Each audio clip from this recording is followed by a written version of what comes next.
Bom dia, telespectadores do Pecuária em Alta. E hoje vamos falar de um tema muito importante, que é a parte de colostragem de bezerras leiteiras. Você sabia que o colostro é um dos alimentos mais importantes que a bezerra recebe após o nascimento? O colostro nada mais é do que a primeira excreção da glândula mamária após o parto da vaca. Esse colostro ele é rico em nutrientes, ele possui anticorpos e ele vai conseguir passar toda a defesa para o recém-nascido. Quando essa vaca pare, o tipo de placenta dos bovinos não permite que haja uma passagem de defesas da mãe para a bezerra. Sendo assim, após o nascimento, temos que trabalhar muito, de forma muito rápida, para ordenhar o colostro dessa vaca, para garantir a passagem passiva de anticorpos da vaca para a recém-nascida. O colostro é um alimento muito rico, ele possui uma característica muito viscosa, coloração muito densa, mas ao mesmo tempo a gente tem que conhecer um pouco mais sobre esse produto. E hoje no programa a gente vai entender todo o passo a passo da ordenha, da qualidade, do tempo e como avaliar a eficiência desse colostro que a gente vai fornecer para a recém-nascida. Uma dúvida muito comum do produtor é o que é o colostro. O colostro é a primeira ordenha. As próximas ordenhas a gente vai comentar um pouco mais ao final do programa a respeito do leite de transição, que são as ordenhas seguintes à ordenha do colostro e que também serve de alimento muito importante para essa recém-nascida. Então, após o parto, a gente ordenha o colostro e vai trabalhar eficientemente para garantir a correta colostragem para a recém-nascida. Paula, conta pra gente um pouquinho qual que é a importância de um colostro para uma bezerra recém-nascida. Ele tem várias importâncias ali para a recém-nascida, né? É um alimento muito rico rico em gordura, proteínas e principalmente devido aos anticorpos. Como você falou anteriormente, ele tem uma função imunológica muito importante, já conhecida mundialmente, né? Que é a passagem de transferência passiva dos anticorpos. A gente sabe que quando a bezerra nasce, ela não possui nenhum anticorpo circulante e depende 100% do colostro para estar apta aos desafios. Em contrapartida, é muito rico em fatores de crescimento, IGF-1, né, IGF-2, citocinas, a própria gordura, né, que a gente sabe que vai desempenhar um papel muito importante. Por exemplo, a gordura do colostro ela é responsável por ajudar na regulação da temperatura corporal. A gente sabe que quando o animal nasce, ele possui pouca reserva, né, que seria em torno de 3% do peso dele, e ele depende aí dessa gordura colostral, da lactose do colostro, para conseguir regular essa temperatura dele. Paulo, então agora que a gente está entrando aí num período de frio, né, o produtor enfrentando um desafio aí do inverno, essa gordura colostral também se torna muito importante para essa bezerra recém-nascida. Sem dúvida nenhuma. Entendi. Então, pessoal, igual a gente viu com a Paula, é um produto muito importante. E o primeiro passo nosso na importância vai ser o quê? Na ordenha desse colostro. É importante que a fazenda tenha um passo a passo de ordenha, como se fosse a ordenha de um leite mesmo que vai ser comercializado. Ou melhor, tem que ser o melhor ainda do que o leite que vai ser comercializado. Porque esse produto ele não pode ser ordenhado em uma ordenhadeira suja, em um balde sujo, a mão do colaborador tem que estar muito limpa. Então a gente tem a opção de fazer uma ordenha ao pé da vaca, seguindo todo o processo aí de pré-dipping, né, lavagem, teste da caneca e ao mesmo tempo os utensílios que vão ser utilizados para receber esse colostro tem que ser muito limpo. Por quê? Como ele é um produto rico em nutrientes, em vários outros nutrientes, como foi comentado pela Paula, esse produto também, se entrar algum contato de bactéria, vai multiplicar muito rápido. Então a gente tem que ter todo um passo a passo aí de higienização correta para não ter perda deste colostro. Paula, falando na higienização, o que a gente tem que ter cuidado aí e quais os parâmetros que a gente tem que ter para avaliar se esse colostro está com uma qualidade correta? Então, os cuidados é desde a ordenha, como foi dito, né, até o fornecimento. Então, muito cuidado também com mamadeiras, bicos e sonda. A gente sempre fala para fazer a avaliação periodicamente da qualidade sanitária desse colostro, que seria a realização de CPP, né, contagem de placas padrão, onde a gente tem que obter valores abaixo de 50 mil unidades formadoras de colônia total, ou se não, abaixo de 5 mil unidades de formadora de colônia de coliformes. Perfeito. Lembrando que esse CPP é a nomenclatura nova daquela antiga CBT, que é a contagem bacteriana total. Então, informação muito importante essa que a Paula passou para a gente. Então, é importante que o produtor coloque aí, né, uma avaliação periódica de como está a qualidade do colostro. E lembrando que a gente tem os parâmetros aí de 50.000 CPP para, no caso, de contaminação total e 5.000 de unidade formadora de colônia por ml, no caso aí de coliformes fecais, ok? Seguindo então a parte, né, a gente ordenhou, o produto está limpo, higienizado, lembrando que tem que ser uma vaca livre de mastite e também com qualquer tipo de contaminação de qualquer patógeno. A gente tem várias doenças aí que se o animal estiver positivo, por exemplo, se uma vaca for positiva para áureos, a gente não pode pegar esse colostro e fornecer para recém-nascida. Além disso, um colostro que estiver com sangue também não deve ser fornecido aí para as recém-nascidas. Então, a gente já fez o primeiro passo, que foi ordenhar o colostro da forma mais higiênica possível. Agora, a gente precisa entender aí 3 pontos muito importantes na parte de colostragem da bezerra, dessa bezerra que acabou de nascer. Paula, quais são esses 3 pontos e a gente vai entrar em cada um deles? Bom, os 3 pilares da colostragem é qualidade, tempo e quantidade de colostro. Perfeito. O tempo, a gente consegue trabalhar ele muito bem porque depende muito do manejo da fazenda, né? Não depende da vaca, depende da ordenha, do tempo de ordenha que a gente vai ter. Então, o recomendado é ir no máximo 30 minutos, 40 minutos após o parto dessa vaca. A gente já ordenhar ela para obter o colostro o mais rápido possível. Então, o tempo de ordenha é importante e o tempo de fornecimento é muito importante. Paula, qual a recomendação de tempo de fornecimento hoje para uma bezerra recém-nascida? Hoje a recomendação é que seja feita nas primeiras 2 horas, né? A gente sabe que tem uma absorção até 24 horas pós-parto, só que ela é mínima. A gente tem um pico de absorção nas primeiras 2 horas. Então, na primeira mamada de colostro, até 2 horas pós-parto, é o mais rápido possível mesmo, a gente sempre fala. E depois de 6 a 8 horas pós-parto, né? A gente já recomenda uma segunda mamada de colostro. Então, a Paula tocou num tema importante, que é essa questão hoje da segunda mamada de colostro. Então, é importante, primeira coisa, produtor, lembrar que até 2 horas não quer dizer que a gente precisa esperar 2 horas aí para fornecer o colostro. Se a fazenda ordenhou o colostro em 30 minutos e ele já está pronto, já está avaliado, ele tem que ser fornecido imediatamente para a recém-nascida. Após isso, a gente faz um reforço de mais uma quantidade, a gente vai falar qual é essa quantidade daqui a pouco, em até 6 a 8 horas de vida. O que a gente tem que ter cuidado com isso, pessoal, é que o quanto mais a gente demorar para fornecer esse colostro, menor vai ser a absorção desse colostro. Então, quanto antes a gente trabalhar com uma correta colostragem, melhor vai ser o sucesso e mais rapidamente a gente vai fornecer nutrientes e imunidade para essa recém-nascida. Então, o primeiro pilar que a gente comentou é o tempo. O outro pilar que a gente tem que trabalhar muito bem é a quantidade de colostro que vai ser fornecida. Paulo, você comentou então que a gente pode trabalhar com 2 fornecimentos. Qual a quantidade de colostro para a primeira mamada e para a segunda mamada?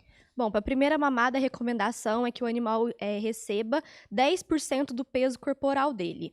E depois, na segunda mamada, seriam mais 5%. Então, por exemplo, se o produtor está trabalhando com uma média ali ao nascimento de 40 quilos, na primeira mamada, esse animal deve receber 4 litros obrigatoriamente, né? E na segunda mamada seriam mais 2 litros, só que não pode ser de forma obrigatória, né?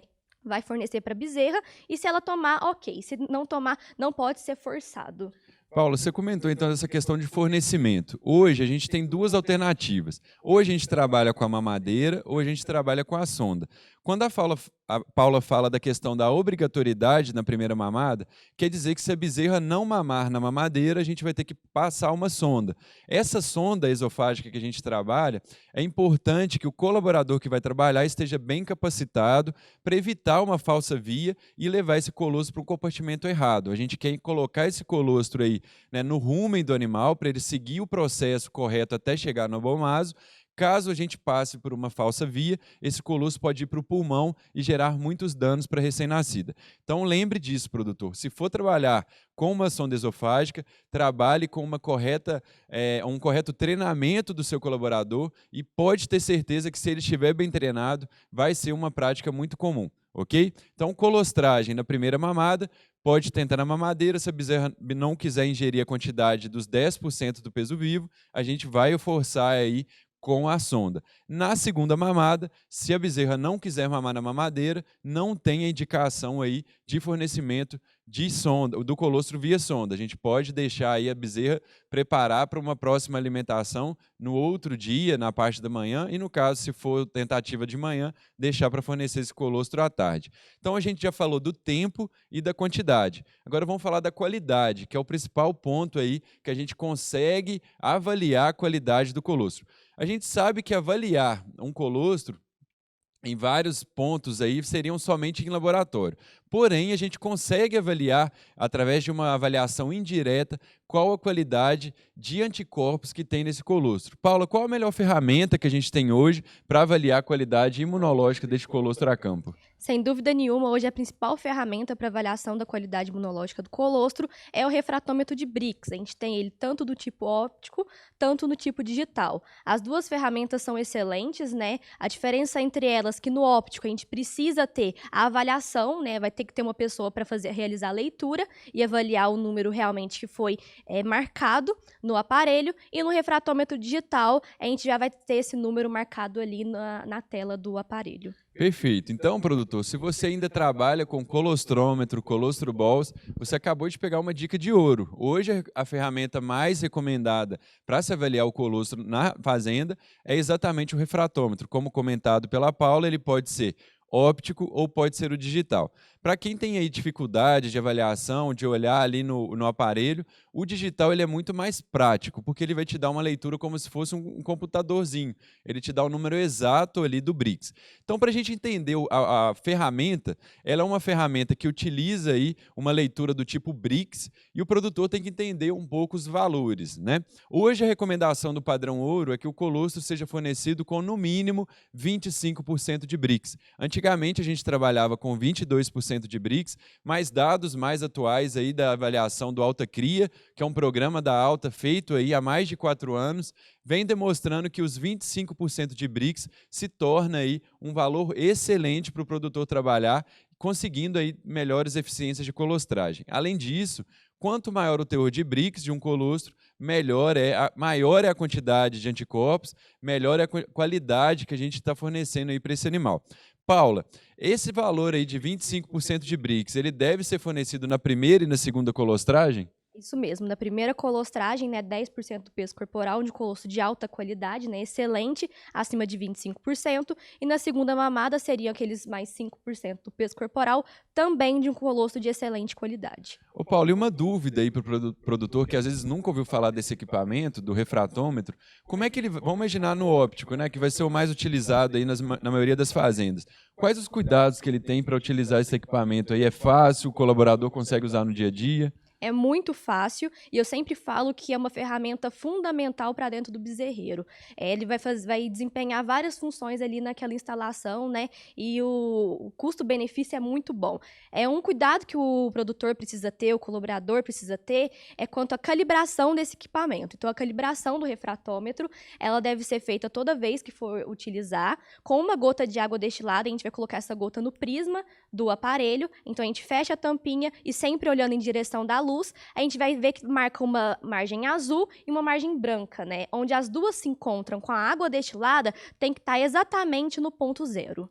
Perfeito. E Paula, se o produtor não tem água destilada, ele pode usar uma solução de soro, alguma coisa, ou tem que ser água destilada? Não pode ser utilizado soro, tem que ser uma água destilada. A gente sabe que a própria água da fazenda também muitos produtores às vezes utilizam, mas se for uma água que o pessoal fala que é um pouco mais dura, né, possui um pouco mais de sais. A mesma coisa o soro, que a gente sabe que possui alguns minerais, a gente vai ter uma interferência ali, a gente pode estar superestimando essa calibração. Perfeito. Então, produtor, hoje agora você acabou de ver os 3 pontos principais, que é o tempo, quantidade e qualidade. Agora, muitas vezes a fazenda vai passar por um desafio grande aí de falta de quantidade ou de falta de qualidade. Por isso é muito importante que a fazenda tenha também na estrutura aí da sua fazenda um banco de colostro de qualidade. Por quê? Quando a vaca parir e ela não tiver quantidade ou ela não tiver qualidade, a fazenda vai ter que recorrer a um bom banco de colostro. Esse banco é importante a gente ter cuidado com ele. Paula, como é que é um bom banco de colostro hoje para uma bezerra, pensando aí no manejo de uma fazenda? Eu sempre gosto de falar que o banco de colostro ele é uma ótima ferramenta desde que ele for bem manejado, né? Então, inicialmente, o produtor precisa ter um freezer específico para desenvolver esse banco, né? Então, tendo um freezer específico, a gente sabe que se for um freezer frost-free, esse colostro pode ficar armazenado por até 3 meses. Se for um freezer não frost-free, por até 1 ano. Na hora do congelamento, o produtor precisa fazer porções individuais de no máximo 2 litros de colostro em sacos plásticos resistentes. Ele pode utilizar tanto um saco plástico hermético, ou se não uma seladora para conseguir fechar esse colostro, né? E sempre identificar com a qualidade daquele colostro, a data que ele foi obtido e também a quantidade que está naquele saco, que nem sempre a gente vai conseguir congelar 2 litros sempre arredondado, né? Arredondado, vamos dizer assim.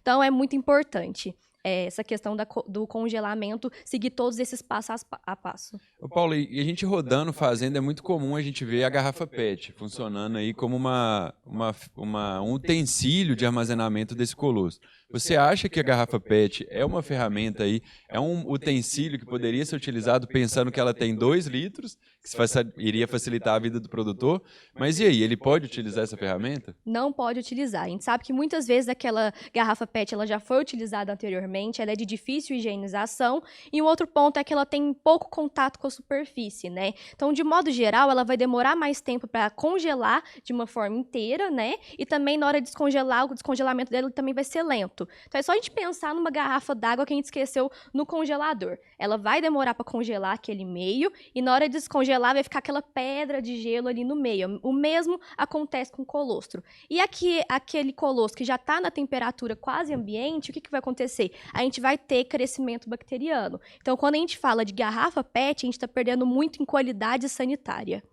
Aí, produtor, mais uma dica muito importante. Se você trabalha hoje aí com ferramentas de banco de colostro, um correto freezer, não é recomendado trabalhar aí com a garrafa PET. O recomendado são saquinhos plásticos resistentes, aquele mesmo que a gente utiliza para armazenar carne, com uma textura, né, uma especificidade maior, para evitar que ele se rompa. Uma opção que a gente tem é colocar dentro de 2 saquinhos também, principalmente para na hora do descongelamento.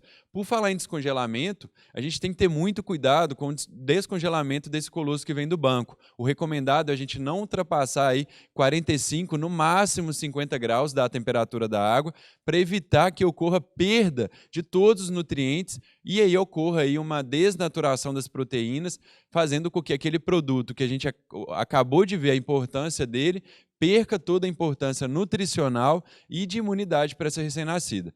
Paulo, o que você tem visto nas fazendas em relação ao bom manejo de descongelamento? O produtor trabalhar com banho-maria ou ele tem outras alternativas? Hoje, eles já vêm trabalhando com marmiteira com termostato, ou a própria chocolateira com termostato e até mesmo o termocirculador. São todas ferramentas que nos auxiliam nesse descongelamento, né? Então, o termostato, ele nos ajuda, a gente coloca ele a temperatura de 45, ele vai aquecer até 45 e mantém 45. Então, ajuda muito, agiliza bastante o manejo, né? Porque a gente sabe, aquele produtor que trabalha com banho-maria normalmente, ele vai aquecer a água, mas na hora que coloca aquele colostro que está congelado, a temperatura vai cair. E o funcionário vai ter que ficar ali em cima temperando. Essas ferramentas, além de nos possibilitar a gente, basicamente, zerar esses erros de temperatura, ela também ajuda para o colaborador deixar o colostro ali e poder desempenhar outras funções dentro do bezerreiro. Perfeito. Então, mais uma vez, na hora de descongelar o colostro, não ultrapasse aí 45 graus Celsius para conseguir garantir aí um correto descongelamento deste colostro. Agora, produtor, nem sempre a gente vai ter um banco de colostro que atenda às nossas necessidades e muitas vezes a gente vai ter aí vacas, principalmente novilhas, parindo numa época que não vão produzir um colostro de qualidade. É aí que a gente entra numa alternativa muito importante para o produtor, que é a utilização dos colostros em pó. No caso, a empresa, a Alta, trouxe para o Brasil, há 4 anos atrás, o colostro em pó 100% natural. É um produto ordenhado de vacas no Canadá, onde a gente consegue aí pegar esse colostro de excelente qualidade e transformar em pó. Vamos dar uma olhadinha agora no processo que tem aí de fabricação deste produto, né, de processamento deste colostro no Canadá e escutar também um pouco do relato de importantes produtores, professores e técnicos na área, para a gente ver um pouquinho na campo, na visita que a gente fez no Canadá há 2 anos e entender um pouco do processo aí da Saskatoon Colostrum, a empresa que processa o colostro e traz para o Brasil um colostro 100% natural.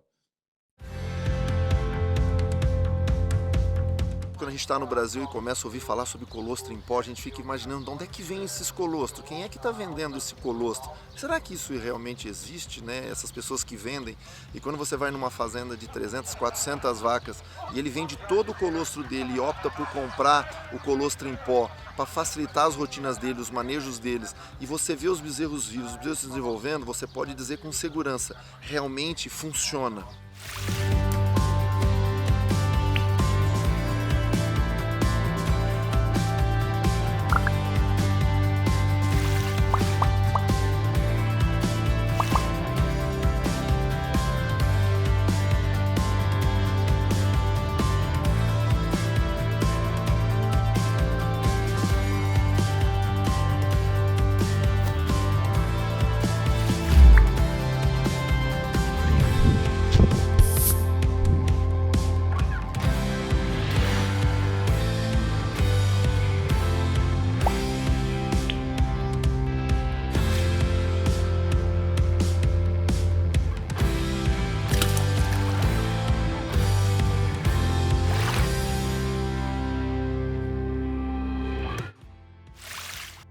Impressionou foi o processo mesmo dentro da fábrica, que eu não imaginava de ser tão correto, né, essa rastreabilidade, a própria tecnologia para poder fazer o produto.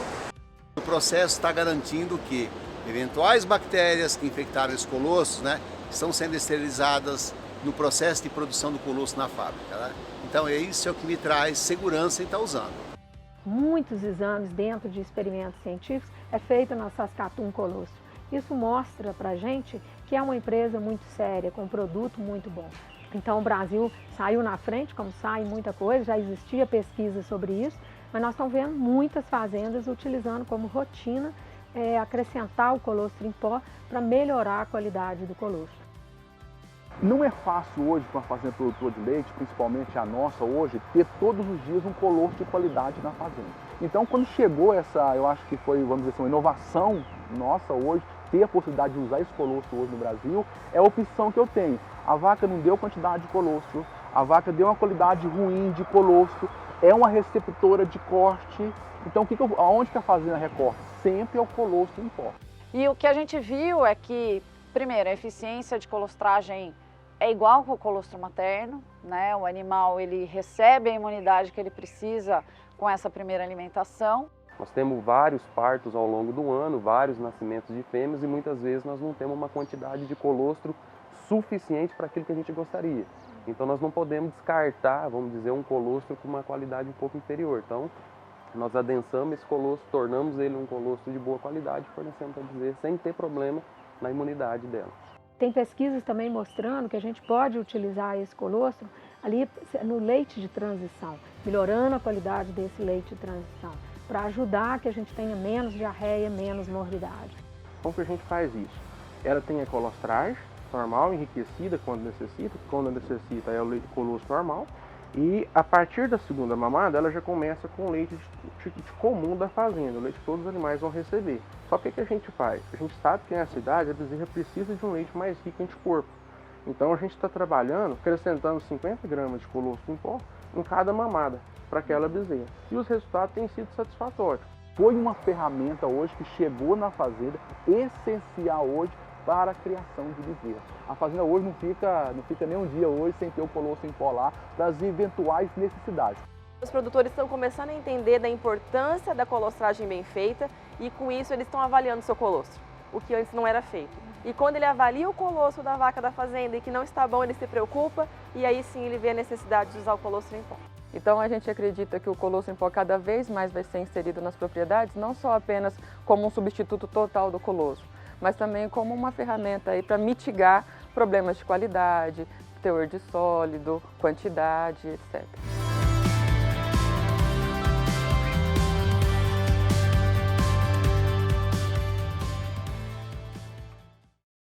Então, produtor, como você acabou de ver no vídeo, é um produto 100% natural e hoje é utilizado nas principais fazendas aqui no Brasil.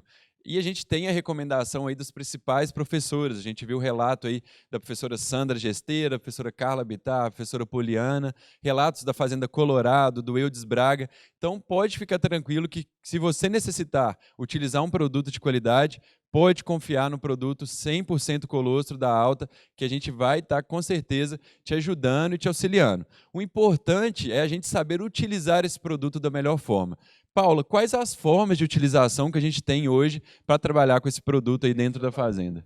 Bom, no gado de leite a gente tem diversas formas de utilização.